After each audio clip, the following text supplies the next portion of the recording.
कलयुग में इंसान नीचे गिरने के सारे रिकॉर्ड तोड़ता जा रहा है और उसके लिए उसे किसी बड़े मकसद या इच्छा पूर्ति की जरूरत नहीं है। और इसी वजह से जुर्म आज के इंसान पर बहुत आसानी से हावी होता जा रहा है। लगभग 6 महीने पहले मेरी पोस्टिंग बिहार के माझी गांव में थी। उस समय मेरे पास एक अजीबोगरीब केस आया जो देखने में तो बहुत आसान लग रहा था पर सॉल्व करने में बहुत ही मुश्किल था। इस केस को देखकर आपके होश उड़ जाएंगे क्योंकि कत्ल का मोटिव तो बहुत ही जाना पहचाना लग रहा था और उसका तरीका बहुत ही हैरान कर देने वाला था।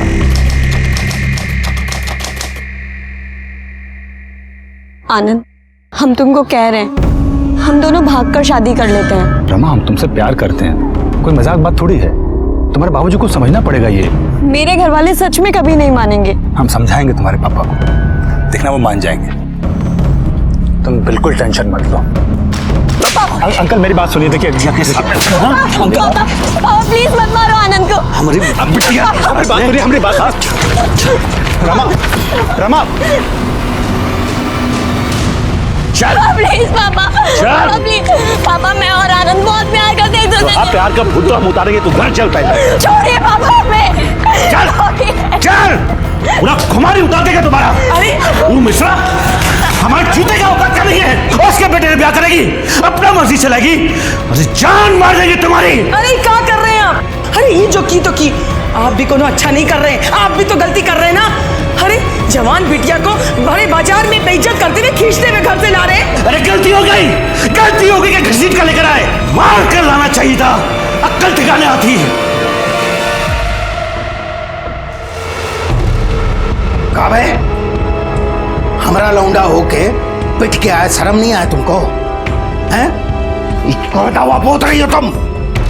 जंग जीत के नहीं आया तुम्हारा लाल, पिट के आया लौंडिया चकल्लस में, वो भी उसके बाप से।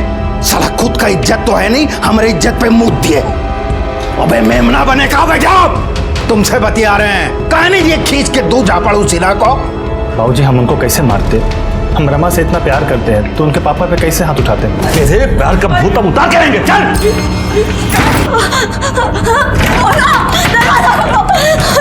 क्या कर रहे हैं आप? खबरदार जो दरवाजा खोला तो अब ये दरवाजा तब खोलेगा जब इसका ब्याह होगा। बराबरी का लड़का देखकर 2-4 दिन में इस मुसीबत को यहाँ से चलता कर देंगे। आनंद ऐसा कुछ नहीं होने देगा। आनंद हमको बहुत चाहता है। आनंद हमारा ब्याह किसी और से होने नहीं देगा, देख लीजिएगा आप। देखा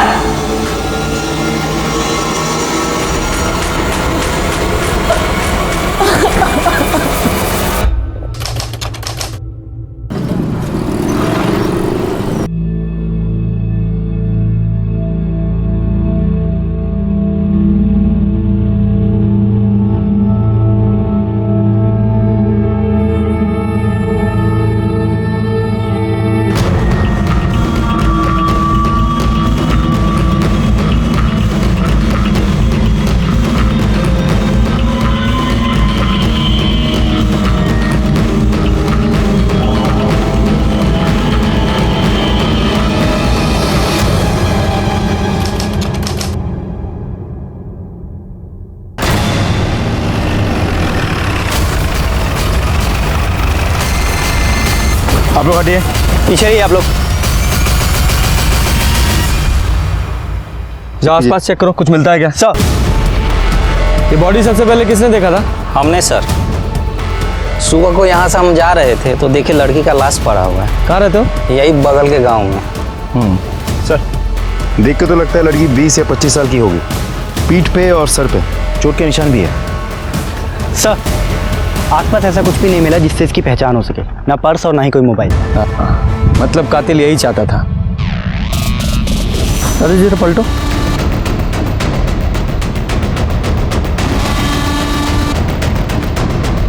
पीठ पे 3 घाव है और सर पे भी चोट का निशान है और आसपास खून की एक बूंद भी नहीं है। इसका मतलब ये हुआ कि इसे कहीं और मारा गया है, बॉडी को ठिकाने लगाने के लिए यहाँ फेंक दिया गया है। संगीता जरा चेक करो, इसके कुर्ते पे कोई टेलर का टैग है क्या? हाँ सर है। यादव जी, इस टेलर का पता लगाओ और आसपास के सभी पुलिस स्टेशन में इस लड़की की डिटेल्स भेजो कि 24-25 साल की किसी लड़की की मिसिंग कंप्लेंट दर्ज हुई है क्या। बॉडी को पोस्टमार्टम के लिए भेजो। सर लड़की के कुर्ते पे जिस टेलर का टैग था उस टेलर की दुकान मांझी मार्केट में ही है। टेलर ने लड़की और कुर्ता दोनों की पहचान की है, लड़की का नाम था रमा सिन्हा।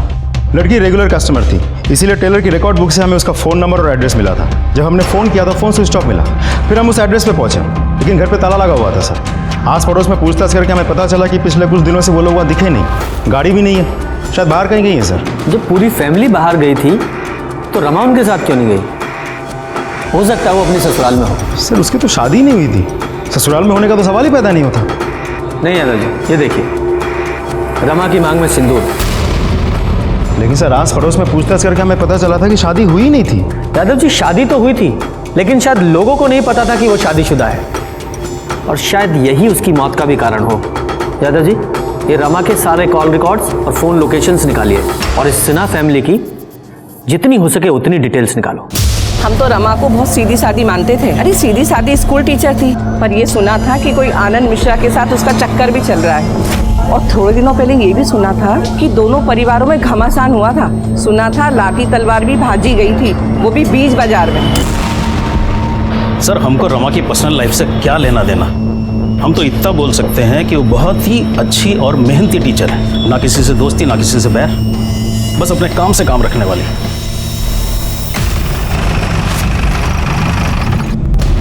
अब आदमी के जाने के बाद साहब का बुरा बोले, लेकिन रमा के कारण अभिजीत बाबू थोड़ा परेशान रहते थे।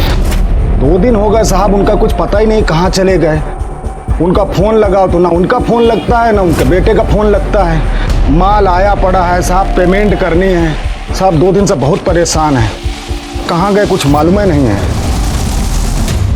सर मैंने कई लोगों से पूछताछ की, लेकिन किसी को भी नहीं पता सिन्हा फैमिली कहाँ है, और उनके फ़ोन्स भी स्विच ऑफ आ रहे हैं सर। यादव जी, ये अभिजीत, रत्ना और शिवम तीनों के कॉल रिकॉर्ड्स और मोबाइल लोकेशन निकलवाओ। तब तक इस आनंद से मिलते हैं, देखते हैं वो क्या कहता है। साहब आनंद का शादी रमा से हुआ,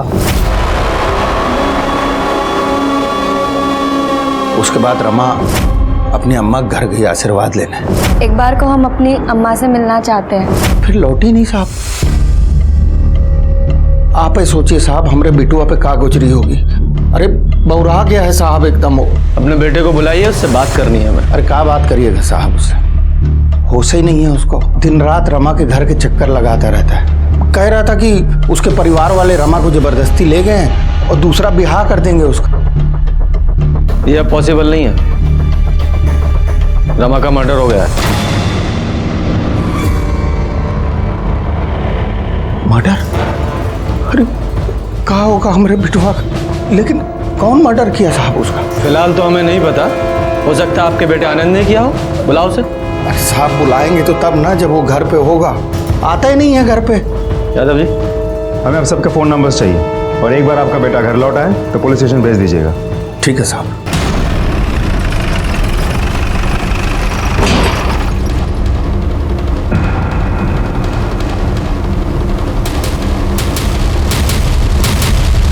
सर लगता है फैमिली अभी तक लौटी नहीं है। ऐसा ही लगता है। यादव जी, ताला तोड़ो। फॉरेंसिक टीम को बुलाइए। सर अब समझ में आया कि ये घर फैमिली के बाहर जाने की वजह से नहीं, बल्कि इस क्राइम की वजह से बंद था। पूरे घर की अच्छी तरह से तलाशी लो।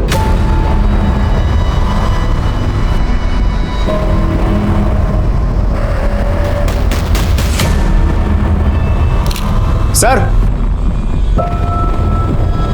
सामान गायब है सर। सर खाली पड़ा सर, यहाँ भी कुछ नहीं है। लगता है बहुत जल्दबाजी में भागे हैं। यादव जी, अगर ये ब्लड रमा के ब्लड ग्रुप से मैच होता है तो शायद बहुत कुछ क्लियर हो सकता है। और सर इनकी गाड़ी भी तो नहीं है, कहीं ऐसे तो नहीं कि सबके सब अपनी ही गाड़ी लेके भागे हो सकता है। गाड़ी का नंबर मिला है ना सब, उसकी डिटेल सर्कुलेट कराओ। ये लोग भागने नहीं चाहिए, और इनकी कॉल रिकॉर्ड्स और मोबाइल लोकेशन भी निकलवाओ। सब।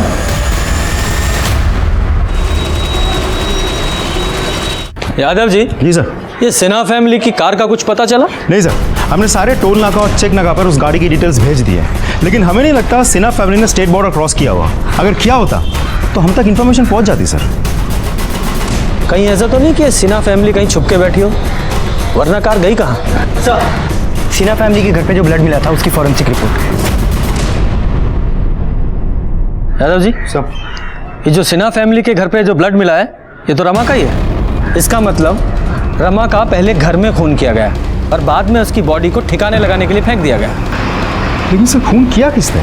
फैमिली ने। पॉसिबल है, हो सकता है ये ऑनर किलिंग का केस हो, क्योंकि सिन्हा फैमिली को ये रमा और आनंद का रिश्ता पसंद नहीं था और जब रमा ने आनंद से शादी कर ली और घर वापस आई तो गुस्से में फैमिली ने उसे मार दिया और बाद में बॉडी को फेंक के फरार हो गया। फॉरेंसिक रिपोर्ट और सर्कमस्टांशियल एविडेंस के बाद ये कंफर्म हो गया कि ये केस ऑनर किलिंग का ही है। अभिजीत सिन्हा को ये रिश्ता पसंद नहीं था, फिर भी रमा ने भागकर शादी कर ली। अपने बाप के गुस्से को अनदेखा करके वो अपनी माँ से आशीर्वाद लेने पहुंची लेकिन वापस नहीं लौटी। और अब हमारे लिए सबसे ज़्यादा ज़रूरी था सिन्हा फैमिली और उनकी कार का मिलना। सर अगर ये केस ऑनर किलिंग का होता तो माँ बाप जिंदा होने चाहिए थे, लेकिन उन दोनों का भी मर्डर हो गया और घर के अंदर हमें रमा का ब्लड मिला, मतलब माँ बाप को कहीं और ले जाके मारा गया होगा। लेकिन समझ में नहीं आ रहा है माँ बाप को कौन मार सकता है और क्यों? देखो, किसने मारा ये तो कंफर्म नहीं बोल सकते, पर वो रमा का पति जो आनंद है उसके पास भी मोटिव है।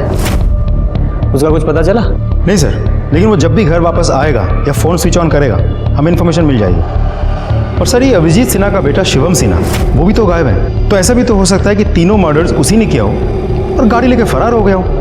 लेकिन मोटिव क्या हो सकता है सर? यादव जी, अगर एक बार को मान भी ले कि शिवम ने पैसे और गहनों के लिए अपने माँ बाप को मारा तो वो उनके कपड़े लेकर क्यों जाएगा? और वैसे भी अपने परिवार का वो इकलौता वारिस है, पैसों के लिए मर्डर क्यों करेगा? सर सिन्हा फैमिली के कॉल रिकॉर्ड्स।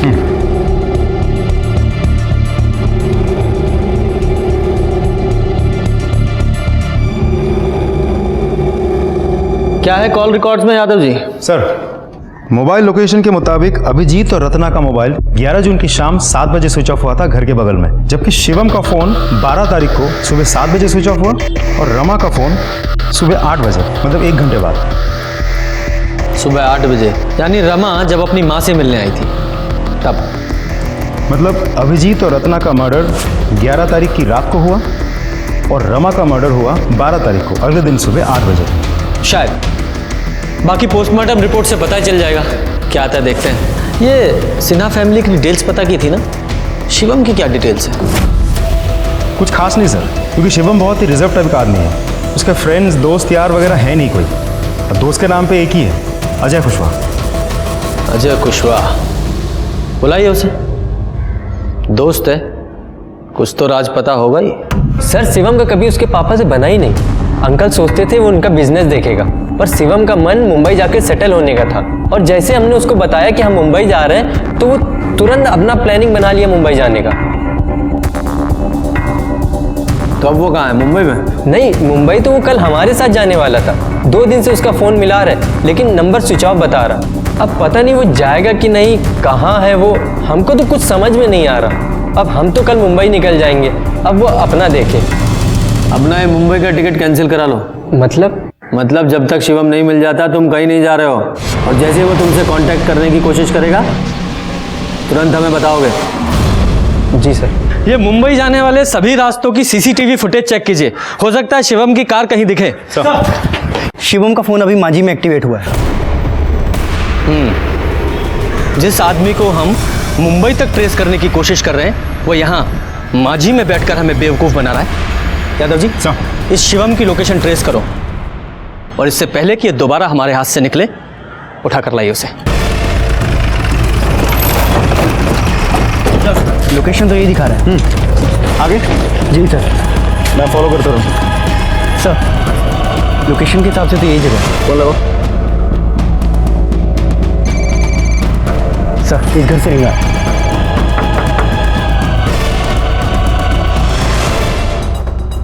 शिवम कहाँ है? शिवम?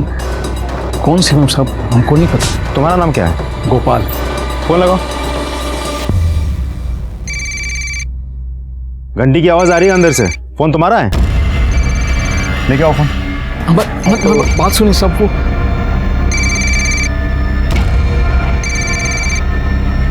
सब ये फोन है। ये फोन किसका है? बताओ किसका है? थाने में लेके चलूं? नहीं नहीं साहब, ये फोन हमारा नहीं है, पड़ा हुआ मिला था। कहाँ?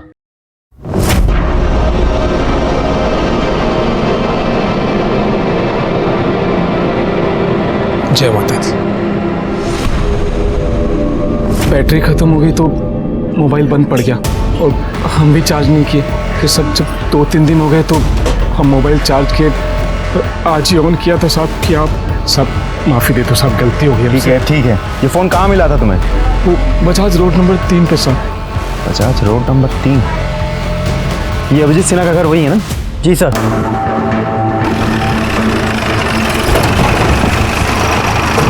चलो दिखाओ कहाँ मिला था मोबाइल। यहाँ पे था साहब, वो एक गाड़ी खड़ा हुआ था उसके नीचे टायर के पास। स्टिकर उसी गाड़ी पे लगा हुआ था? नहीं नहीं साहब, यहाँ पे 2 गाड़ी खड़ा हुआ था, एक यहाँ और एक वहाँ पे, वो सलेटी कलर का। सब माता रानी का फोटो देख के हम सोचे थे कि मोबाइल नहीं लेते, अभी लालच आ गया साहब। साहब हम सच कह रहे हैं, इसके सिवा हमें कुछ नहीं पता साहब, माफ़ी दे दो हमको। सर ये दूसरी गाड़ी किसकी हो सकती है? कहीं ऐसा तो नहीं कि शिवम के साथ इन मर्डर्स में कोई और भी इन्वॉल्व है और दूसरी गाड़ी उसी की थी? हाँ हो सकता है, क्योंकि गोपाल को जब शिवम का फ़ोन मिला था तो वो ऑन था। इसका मतलब शिवम ने खुद वो फ़ोन ऑफ नहीं किया था, गलती से उससे कहीं गिर गया था। यादव जी इस शिवम का जल्दी से जल्दी पता लगाना होगा।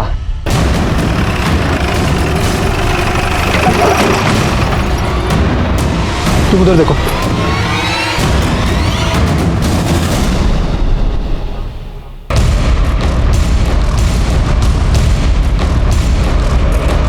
लाश को बाहर निकालो। हेलो,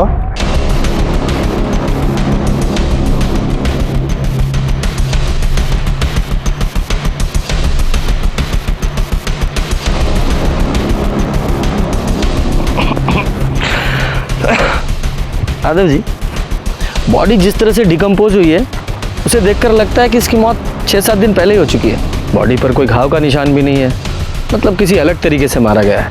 खैर जो भी है, रीजन तो पोस्टमार्टम रिपोर्ट के बाद सामने आ ही जाएगा। सर गाड़ी के अंदर सूटकेस और बैग मिला है जिसमें सिर्फ कपड़े हैं, पैसे और जेवर नहीं है। इसका मतलब शिवम कल्प्रिट नहीं विक्टिम है। आप सी में सर यहाँ एक लोकल गुंडा है राजा सिंह, जिसके सर पर नेताजी का हाथ है। अभी हम 2 दिन पहले सुने थे कि वो ठेके पर बकैती कर रहा था कि उससे दुश्मनी करोगे तो सिन्हा परिवार की तरह गायब हो जाओगे। इस राजा के साथ सिन्हा फैमिली की क्या दुश्मनी थी? उसकी एक बहन है इला, जिसका कुछ प्यार व्यार चल रहा था शिवम से। ठीक है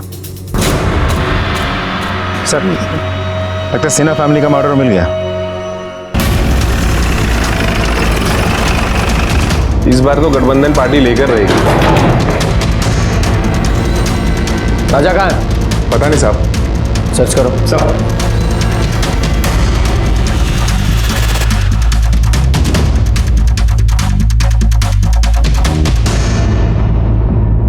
सर ऊपर आइए।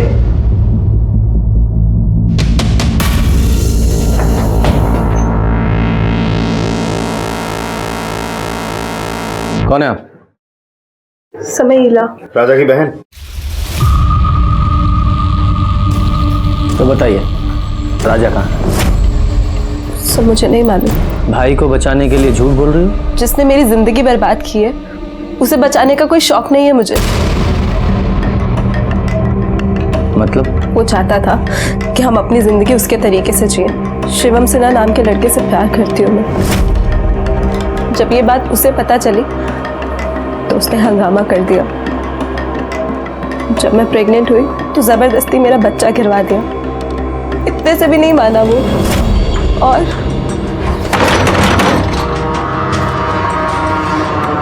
अच्छा तुम हो? अरे कौन है? अरे क्यों मार रहे हो? ये क्या कर रहे हो? नमस्ते आंटी जी, राजा यादव। अरे कोई है? अरे छोड़ो! अरे मेरे बेटा को छोड़ दो। ध्रुव हाथ का लौंडा होकर राजा यादव की बहन से इसक लड़ाने का कोशिश करता है, हैं? बेटा अभी तो सिर्फ कूटे जा रहे हो, अगर उससे दूर ना हुए ना तो जान से मार देंगे, समझ गए? क्या हो रहा है? कौन हो तुम और हमरे बेटे को काहे मार रहे हो? बेटा ये तुम्हारा बेटा है? हाँ, फिर तो तुमको सजा देना बनता है। अरे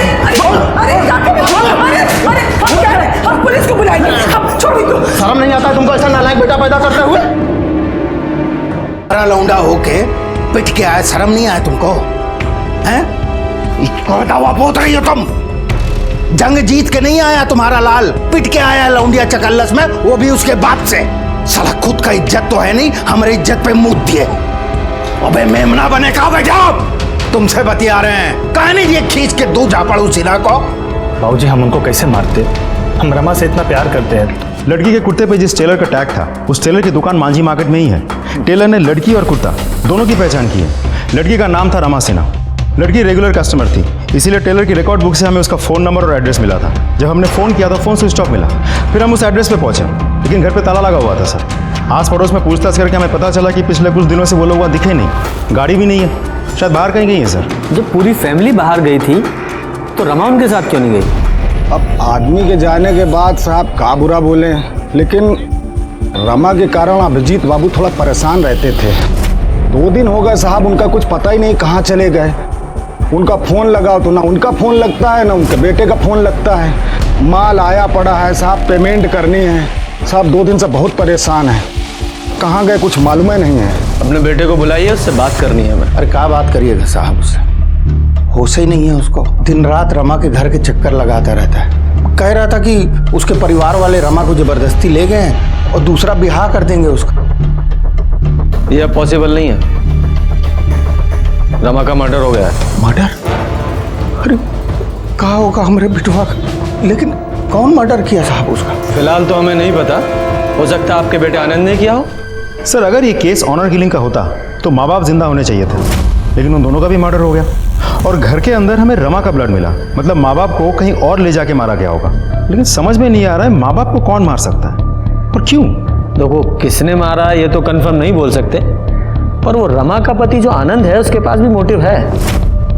उसका कुछ पता चला? नहीं सर, लेकिन वो जब भी घर वापस आएगा या फ़ोन स्विच ऑन करेगा हमें इन्फॉर्मेशन मिल जाएगी। यहाँ पे था साहब, वो एक गाड़ी खड़ा हुआ था, उसके नीचे टायर के पास। स्टिकर उसी गाड़ी पे लगा हुआ था? नहीं साहब, यहाँ पे 2 गाड़ी खड़ा हुआ था, एक यहाँ और एक वहाँ पे, वो सलेटी कलर का। सब माता रानी का फोटो देख के हम सोचे थे कि मोबाइल नहीं लेते, अभी लालच आ गया साहब। साहब हम सच कह रहे हैं, इसके सिवा हमें कुछ नहीं पता साहब, माफ़ी दे दो हमको। फिर मैं शिवम से मिली, हमने मुंबई जाने का प्लान बनाया। मैं 20 तारीख को शिवम को मुंबई में मिलने वाली थी। आप प्लीज़ मेरी मदद कीजिए ना। अगर आप मुझे यहाँ से नहीं निकालेंगे तो मेरा भाई मुझे कभी यहाँ से निकलने नहीं देगा। प्लीज़ सर मुझे शिवम से मिलना है। सॉरी, आप शिवम से अब कभी नहीं मिल पाएंगे। क्यों? क्या हुआ? उसका मर्डर हो चुका है। क्या?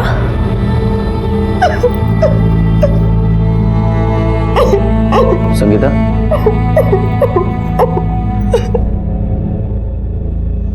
मैं आपकी हालत समझ सकता हूँ, बस एक आखिरी बात बताओ, तुम्हें लगता है तुम्हारा भाई राजा शिवम को मार सकता है? Yadav ji sir, state border seal करो। राजा भागना नहीं चाहिए, सारे खबरियों को एक्टिवेट करो। 24 घंटे के अंदर अंदर राजा मुझे लॉकअप में चाहिए। जी सर। सर मुझे लगता है आपका शक सही था। शिवम की मौत भी 11 जून को रात 8 से 10 बजे के बीच हुई थी, गला घोटने की वजह से। लेकिन फॉरेंसिक रिपोर्ट के हिसाब से गाड़ी में कोई फिंगरप्रिंट्स नहीं मिले और ना ही स्टीयरिंग व्हील में मिले। लेकिन हाँ, गाड़ी के सीट और डिक्की में जो ब्लड स्टेन मिले हैं उसके साथ अभिजीत, रत्ना और रमा के ब्लड ग्रुप मैच हुए हैं। यादव जी, इसका मतलब ये हुआ कि कातिल ने सिन्हा फैमिली की बॉडीज को ठिकाने लगाने के लिए उन्हीं की कार का इस्तेमाल किया और उस पे से सारे फिंगरप्रिंट्स मिटा दिए। लेकिन उसने एक गलती कर दी, उनकी कार से उसने ब्लड स्टेन नहीं हटाए। उसने अभिजीत, रत्ना और रमा तीनों का फोन स्विच ऑफ कर दिया, लेकिन शिवम का फोन स्विच ऑफ नहीं कर पाया क्योंकि उसे पता ही नहीं चला कि उसका फोन कब और कहां गिरा, जो कि बाद में गोपाल को मिला। हो सकता है सर। पर यादव जी, मुझे एक बात समझ में नहीं आ रही है कि कातिल ने 11 तारीख की रात को अभिजीत, रत्ना और शिवम तीनों का खून कर दिया, लेकिन रमा को उसने 12 तारीख की सुबह यानी कि 12 घंटे के बाद मारा। इसका मतलब है कि कातिल लगातार सिन्हा फैमिली के घर में बना हुआ था। कौन हो सकता है वो? राजा? क्योंकि पॉलिटिशियन का हाथ सर पे होने की वजह से उसका कॉन्फिडेंस बढ़ गया हो। या फिर आनंद, वो भी तो गायब है। दादाजी, इन दोनों का जल्दी से जल्दी पता लगाना होगा। यह केस ऑनर किलिंग से लेकर शिवम के स्वार्थी होने से होता हुआ अब एक बदले की भावना का लगने लगा था, जिसमें राजा का मोटिव तो क्लियर था, पर आनंद जो इतने समय से गायब था उसका मोटिव हमें समझ में नहीं आ रहा था। अगर वो रमा से शादी करने के लिए इतना बेचैन था तो उसका मर्डर क्यों करेगा? हम लोग इसी उधेड़-बुन में थे, तभी इस केस में एक नया किरदार और नया एंगल सामने आया। अब ये कौन है? सर ये साहब हम प्रकाश कुमार सिन्हा परिवार के एकमात्र रिश्तेदार बचे हैं साहब। वो कैसे? साहब रत्ना सिन्हा हमारी बुआ थी। अच्छा। हमारे पिताजी की इकलौती बहन। सब बहुत साल पहले पिताजी का देहांत हो गया, फिर 3 साल पहले अम्मा भी गुजर गई। फिर बुआ हमको फ़ोन करके बोली कि यहीं आ जाओ, फूफा जी के काम धंधे में हाथ बटाना। तो पिछले 3 साल से हम यहीं हैं साहब, और फूफा जी के खानदान में भी कोई है नहीं, तो हम ही हुए एकमात्र रिश्तेदार। ठीक है, मान लिया तुम उनके रिश्तेदार हो, पर ये कहानी हमें क्यों सुना रहे हो? साहब थोड़ा धैर्य से सुने, तो उसी पे आ रहे हैं। बैठ जाएं। बैठो। धन्यवाद साहब। साहब कहा है कि 2 साल पहले ना फूफा जी 2 दुकान लिए थे, तो एक दुकान उनसे हम ले लिए किराए पे अपना धंधा शुरू करने के लिए, और एक दुकान अपने दोस्त संजीव को किराए पे चढ़वा दिए। आपको शक सुबह है तो आप जांच कर सकते हैं साहब। अरे ठीक है, लेकिन साफ साफ बोलो, कहना क्या चाहते हो? सर हम बुआ के परिवार के मृत्यु प्रमाण पत्र के लिए आपका एनओसी चाहते हैं साहब, ताकि पूरा प्रॉपर्टी हमारे नाम पे हो सके। अब हम ही तो हैं अकलौते वारिस। तुम्हारे जुबानी खर्च के अलावा तुम्हारे पास कोई पुख्ता सबूत है कि तुम ही हो अकेले वारिस? क्या बात कर रहे हैं साहब, पूरा माजी गवाह है। सब जानते हैं कि हम उनके भतीजे हैं, सब देखे हमको फूफा जी के साथ। और साहब ये बात तो उनके यहाँ जो काम करता है ना पप्पू, वो भी जानता है कि हम उनके एकमात्र रिश्तेदार हैं। काहे का रिश्तेदार साहब? आदमी गया नहीं कि उसके पीछे हजारों रिश्तेदार खड़े हो जाते हैं। साहब गलती उनका नहीं है, गलती हमारा ही है जो हम यहाँ देर से पहुंचे हैं। मतलब? ये देखिए साहब, प्रकाश का है का नहीं हमें नहीं पता है, हमें तो ये पता है कि हम हैं असली वारिस। भगवान हमको एकदम नालायक औलाद दिया है, जिसको हमारा ये बिजनेस पसंद ना है। और बिटिया वो साला मिश्रा के लौंडे के चक्कर पे फंस गई। भैया सब ठीक हो जाएगा। एक बात बोले? जी भैया। तू ना हमारा बहुत वफादार है रे। तू कागज और पेन लेकर जा। अरे जा लिख। मैं अभिजीत सिन्हा अपने पूरे होशो हवास में ये लिख रहा हूं कि मेरी सारी दुकान मकान सबका मालिक पप्पू है। भैया ये हम झूठ नहीं बोल रहे हैं साहब, सेठ जी खुदा ही लिखा पढ़ी करके गए हैं। इसके हिसाब से जायदाद के हम ही मालिक हुए, और सेठ जी के जाने के बाद हमारे पास एक ही सहारा बचा है, उस पर भी प्रकाश नजर गड़ा के बैठा है साहब।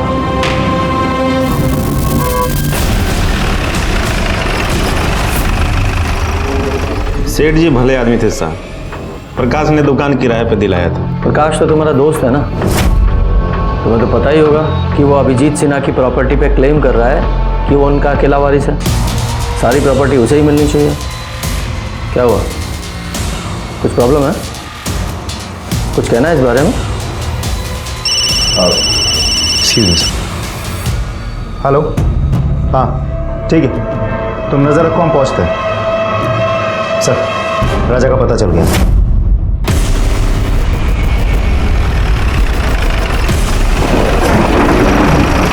क्या हुआ साहब? राजा है? कोई नहीं साहब, यहाँ पे कोई गलत खबर दी है आपको। चलो चेक करो। साहब आप नहीं जा सकते। साहब आप नहीं जा सकते साहब। अरे क्या हुआ बे? क्या इतना हल्ला मचा रहे हो? साहब साहब साहब साहब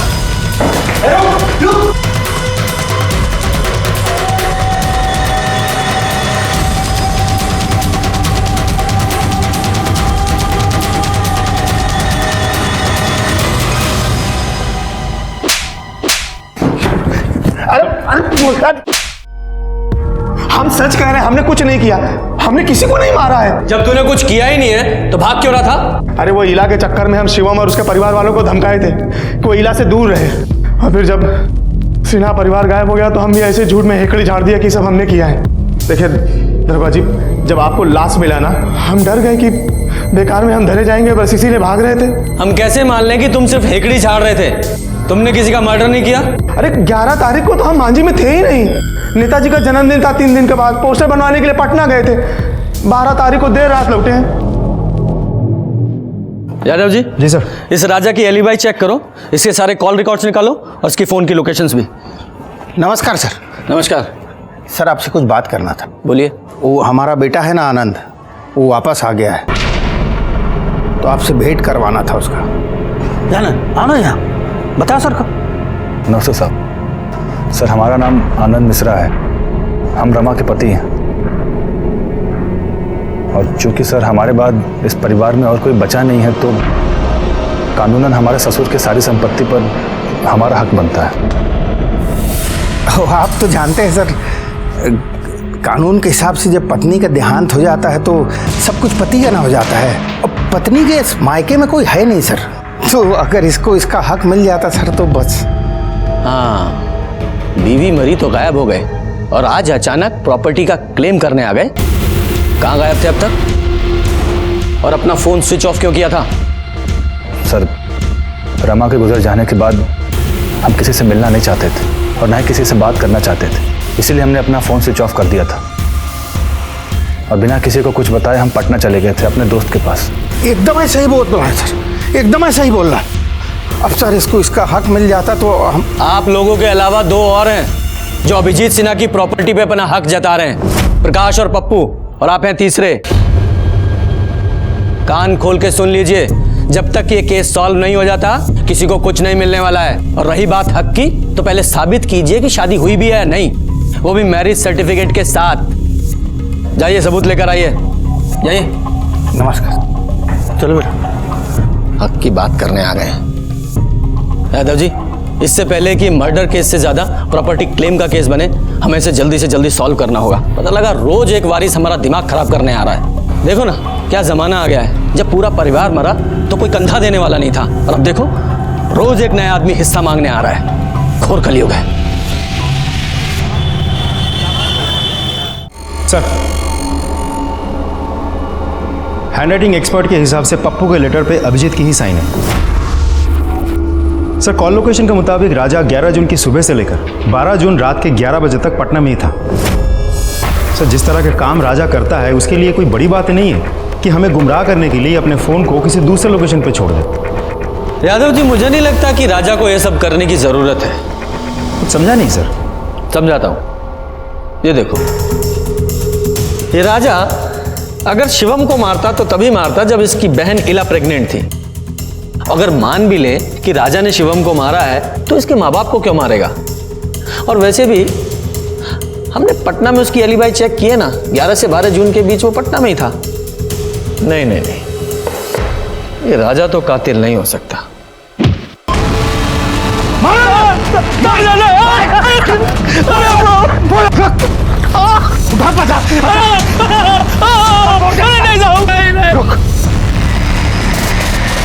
बच गए ना, चुपचाप निकल ले। सिन्हा साहब की प्रॉपर्टी पे सिर्फ हमारे बिटुआ का हक है, क्या समझे? खुशी खुशी मान जाओ, नहीं तो और भी तरीके आते हैं हमको, समझ गए ना? चलो रे।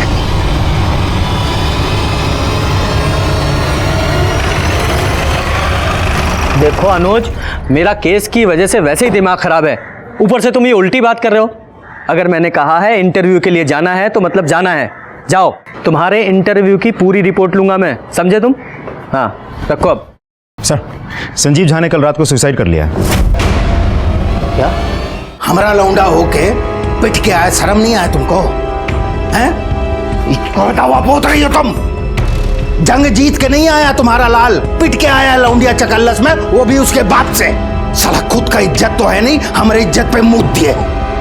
अबे मेमना बने का बेटा, तुमसे बतिया रहे हैं, कहा नहीं ये खींच के दो झापड़ू सिला को। बाबूजी, हम उनको कैसे मारते? हम रमा से इतना प्यार करते हैं। लड़की के कुर्ते पे जिस टेलर का टैग था, उस टेलर की दुकान मांझी मार्केट में ही है। टेलर ने लड़की और कुर्ता दोनों की पहचान की है। लड़की का नाम था रमा सिन्हा। लड़की रेगुलर कस्टमर थी, इसीलिए टेलर की रिकॉर्ड बुक से हमें उसका फ़ोन नंबर और एड्रेस मिला था। जब हमने फ़ोन किया तो फ़ोन स्विच ऑफ मिला। फिर हम उस एड्रेस पे पहुंचे, लेकिन घर पे ताला लगा हुआ था सर। आस पड़ोस में पूछताछ करके हमें पता चला कि पिछले कुछ दिनों से वो लोग वहाँ दिखे नहीं, गाड़ी भी नहीं है, शायद बाहर कहीं गई है सर। जब पूरी फैमिली बाहर गई थी तो रमा उनके साथ क्यों नहीं गई?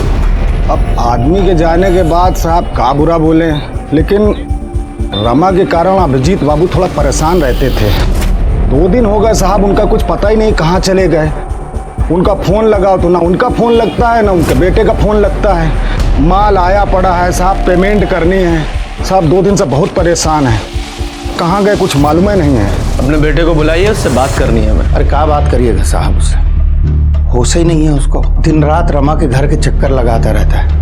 कह रहा था कि उसके परिवार वाले रमा को जबरदस्ती ले गए और दूसरा ब्याह कर देंगे उसका। इसका मतलब ये हुआ कि कातिल ने सिन्हा फैमिली की बॉडीज को ठिकाने लगाने के लिए उन्हीं की कार का इस्तेमाल किया और उसपे से सारे फिंगरप्रिंट्स मिटा दिए। लेकिन उसने एक गलती कर दी, उनकी कार से उसने ब्लड स्टेन नहीं हटाए। उसने अभिजीत, रत्ना और रमा तीनों का फोन स्विच ऑफ कर दिया, लेकिन शिवम का फोन स्विच ऑफ नहीं कर पाया क्योंकि उसे पता ही नहीं चला कि उसका फोन कब और कहाँ गिरा, जो कि बाद में गोपाल को मिला। साहब कहा है कि 2 साल पहले ना फूफा जी 2 दुकान लिए थे, तो एक दुकान उनसे हम ले लिए किराए पे अपना धंधा शुरू करने के लिए, और एक दुकान अपने दोस्त संजीव को किराए पे चढ़वा दी है। आपको शक सुबह है तो आप जांच कर सकते हैं साहब। अरे ठीक है, लेकिन साफ साफ बोलो, कहना क्या चाहते हो? सर हम बुआ के परिवार के मृत्यु प्रमाण पत्र के लिए आपका एनओसी चाहते हैं साहब, ताकि पूरा प्रॉपर्टी हमारे नाम पे हो सके। सर हमारा नाम आनंद मिश्रा है, हम रमा के पति हैं,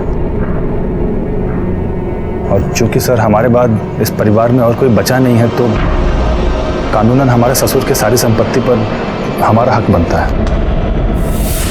आप तो जानते हैं सर, कानून के हिसाब से जब पत्नी का देहांत हो जाता है तो सब कुछ पति का ना हो जाता है, और पत्नी के मायके में कोई है नहीं सर।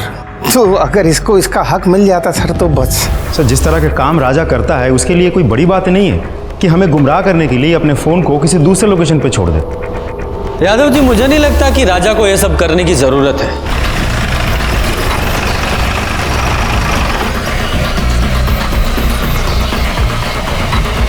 हटिए साइड, हटिए। हटिए प्लीज, हटिए। आइए सर।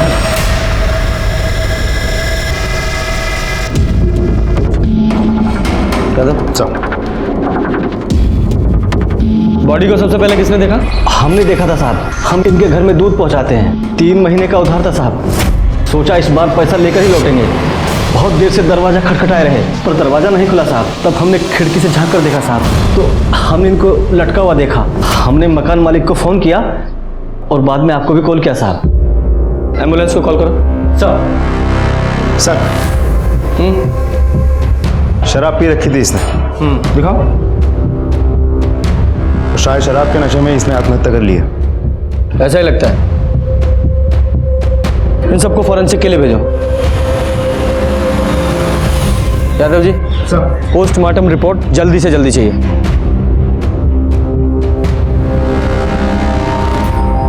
संजीव अरे तुम क्या कर लिया संजीव?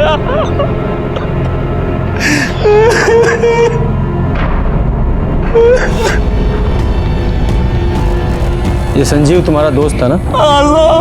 कुछ अंदाजा है उसने सुसाइड क्यों किया?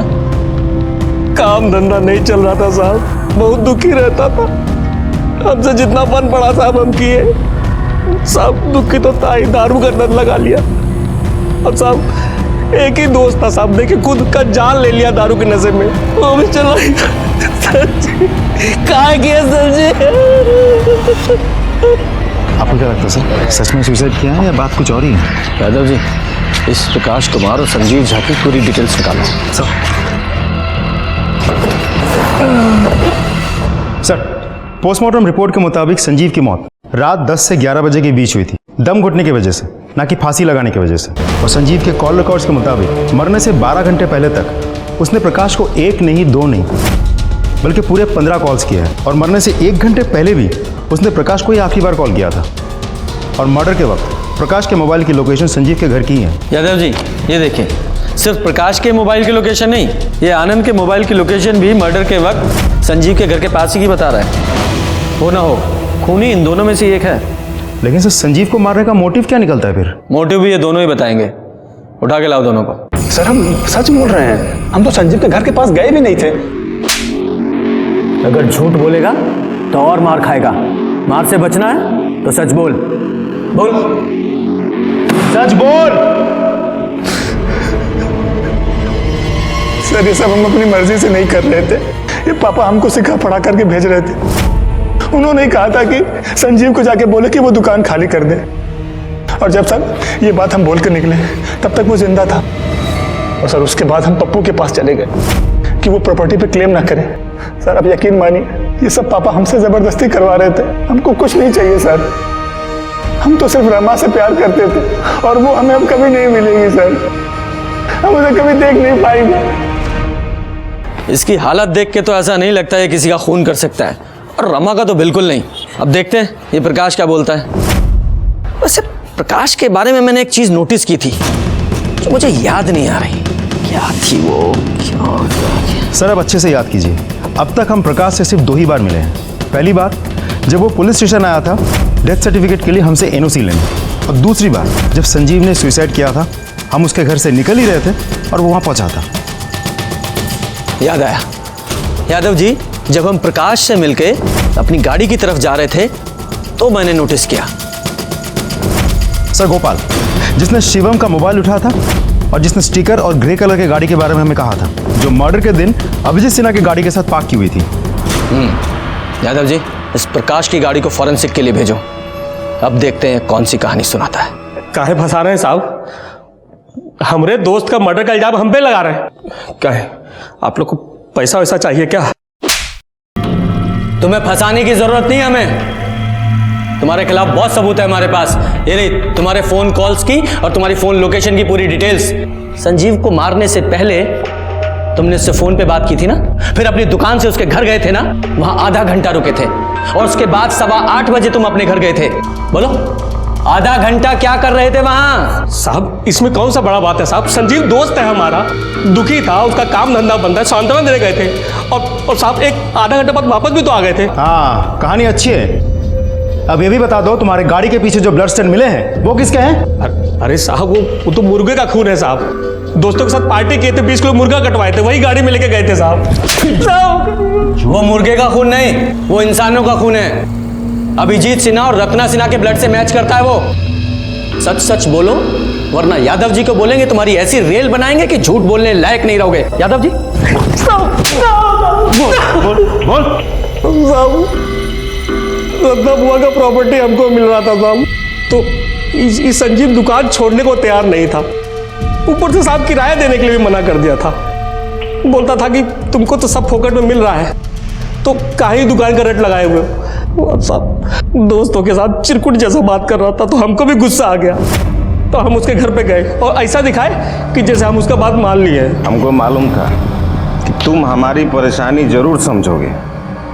I love you, I love you.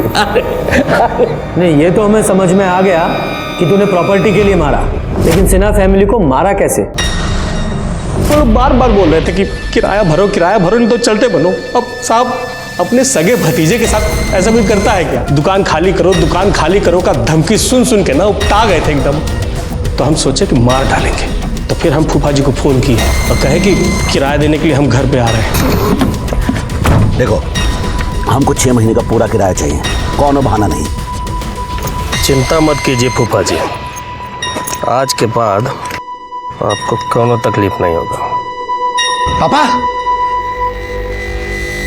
क्या होगा बाबू? सबका लाश गाड़ी में डाल के ठिकाने लगाने का प्लान बनाए थे। सबका फोन लिया, स्विच ऑफ किया, लेकिन साहब हमको शिवम का फोन नहीं मिला। तो हमें कुछ समझ में नहीं आ रहा था, तो हम घर चले गए। फिर सोचे कि अगले दिन उन्हीं की गाड़ी से उन्हीं लोगों का लाश ठिकाने लगाएंगे। अगले दिन उनके घर पहुंचे, उनके गाड़ी की चाबी ढूंढ ही रहे थे, तभी साहब। अम्मा,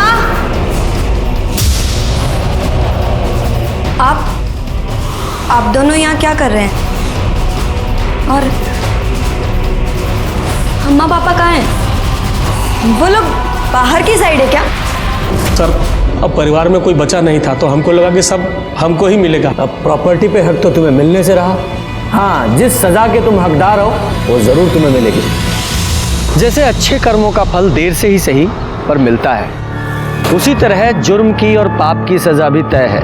ये केस शुरू हुआ था एक लड़की के कत्ल से, जो शुरू में ऑनर किलिंग जैसा लग रहा था। शिवम का एंगल सामने आया तो प्रॉपर्टी के स्वार्थ जैसा लगा।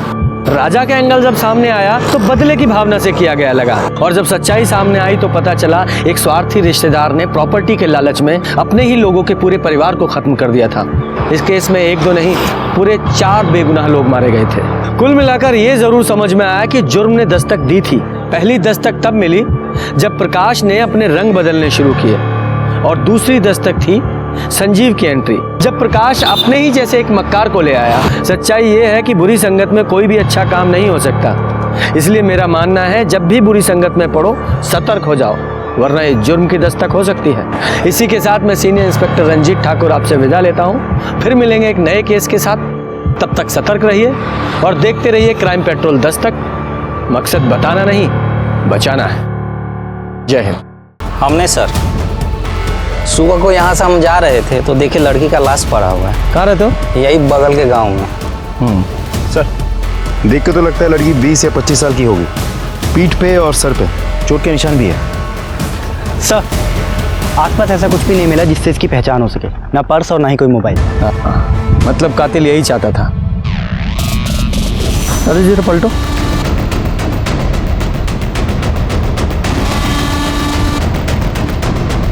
पीठ पे 3 घाव है और सर पे भी चोट का निशान है, और आसपास खून की एक बूंद भी नहीं है।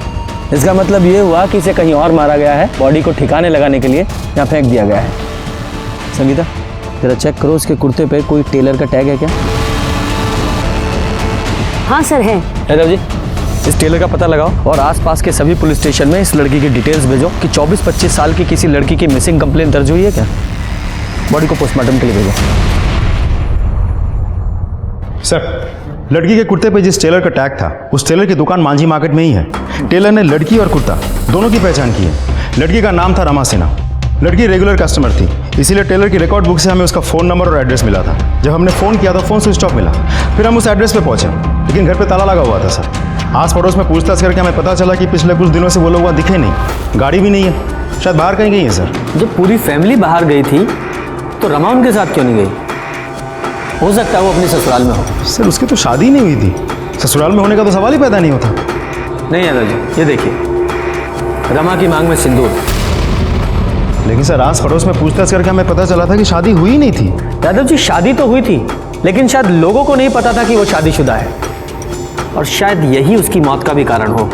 यादव जी ये रमा के सारे कॉल रिकॉर्ड्स और फ़ोन लोकेशंस निकालिए।